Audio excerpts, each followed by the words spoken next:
One success object. As a man, there is no price too high to pay for success, for failure is death emotionally, spiritually, metaphysically, and reproductively. You are a successful object. Never forget it, except you are powerless to change it, for nature has designated it. Women and children are loved unconditionally. Men are loved under the condition that they are successful. If you are a man who is unsuccessful, nobody will care whether you live or die. Generally speaking, success is measured in worldly wealth, money, power, and status. There are many women who make the choice to pursue success. Men have no choice. Two looks matter. Being a handsome man is one of the most unfair advantages you could ever have.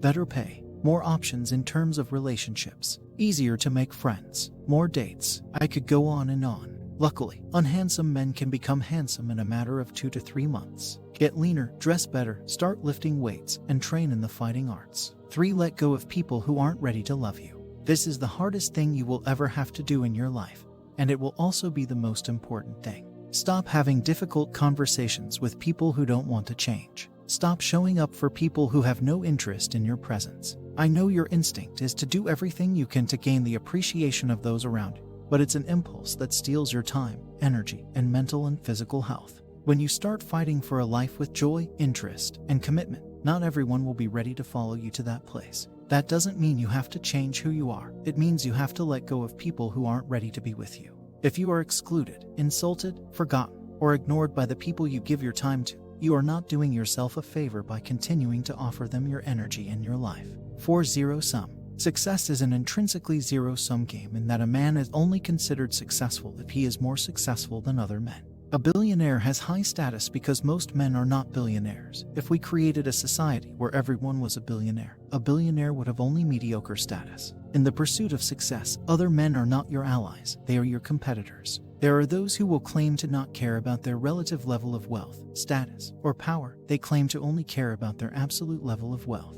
They are lying, mostly to themselves. Whether you admit it or not, you do care intensely about your relative status. There is a counter in your brain that tracks your relative status in the hierarchy you live in.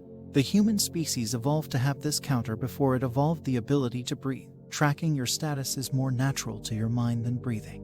Win or lose your life will be a relentless war. If you are of low status, you will be spiritually tortured by your failure. If you are of high status, you will have to endlessly fight to maintain your position. The competition for status will continue until death. Until then, perform well to live well. 5. Working hard and hustling is overrated. 20% of your efforts contribute to 80% of your success in any given field. Be it business, good grades in college, building muscle and losing fat, dating, or relationships everywhere. This means that there is just a handful of behaviors, actions, customers, and partners that disproportionately contribute to your success and happiness. Hard work, and especially hustling, is greatly overrated. You need to work hard at the right stuff, the 20% of factors that contribute to 80% of your success. That's how you get real-world success. 6. Your attention is a superpower. The most valuable thing you have in your life is your time and energy, as both are limited. The people and things you give your time and energy to will define your existence. When you realize this, you start to understand why you're so anxious when you spend time with people, activity, or places that don't feel right and you shouldn't be doing it. You'll start to realize that the most important thing you can do for yourself and everyone around you is to protect your energy more fiercely than anything else. Make your life a safe haven in which only people compatible with you are allowed. 7. You are not responsible for saving anyone. It's not your responsibility to convince them to improve. It's not your job to exist for people and give them your life. You deserve real friendships, true commitments, and complete love with healthy, prosperous people. Deciding to distance yourself from harmful people will give you the love, esteem, happiness, and protection you deserve. 8. Escape the matrix. Most people today are living in a self-designed prison or matrix. That is their life.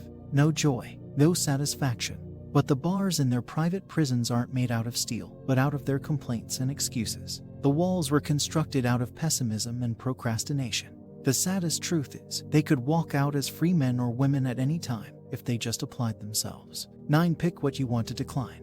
There's a myth that you can continue to make progress in every space in your life all at once. That is a farce. In order to get better at some things, you must watch other skills decline. During the lockdown, I grew a TikTok account following from 70 to 71,000. I was editing videos every day, doing voiceovers and talking about growth strategies with people. All of this took time away from working out. That's fine, But if I wanted to sustain the same level of fitness that I always do, I would have made a lot slower growth on the platform. 10. Dating is an economy. You have to look at what demographics of partners are you trying to reach. What characteristics in a partner do they value? How much do you have to change to appeal to the sexual marketplace that you are in? A 40-year-old businessman is going to have way better luck meeting women at networking events than in a loud club on weekends. 11. Your 30s are your best chance. If you're working a job you hate, or if you're stuck in a shitty relationship, now is the time to change. Don't make the mistake of waiting, because you might never change afterward.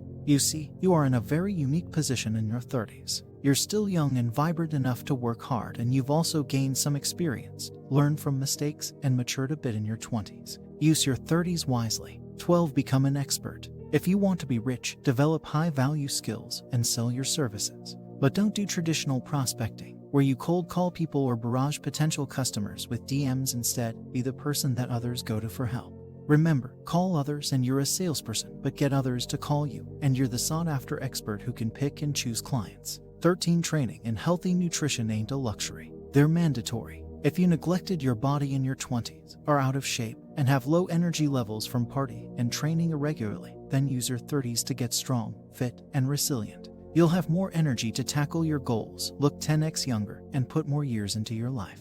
And more life into your years. 14. Hyper-focused in an unfocused world. Your ability to focus on a high-value task and work on it without interruptions is a superpower and will make you highly sought after in any field, industry, or market you chose. Whatever you must do to become hyper-focused, do so. Look yourself into a room for 60 minutes and work on a hard task like writing, learning to code, etc. Increase your hyper-focus time gradually. Within 2-3 months, your coworkers and friends will ask you how you can be so productive all the time.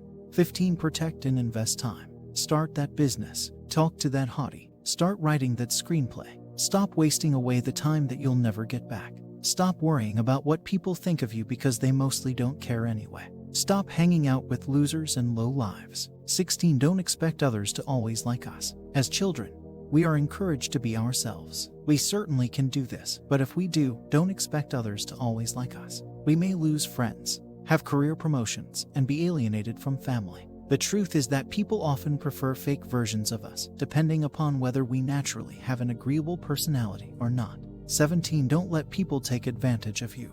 Many people cannot realize the absurdity of the rat race until they have completed the maze. Some people are scapegoated by their families for no reason of their own. So many years and tears are wasted trying to resolve differences that have nothing to do with what the scapegoat has done. They are victims of an unwinnable lottery. If you are a scapegoat in your family, nothing you say or do can change that. You cannot work out your differences, lay out your heart, and have it change anything. In fact, they will use your vulnerabilities against you. There is only one way out. Get out and don't look back.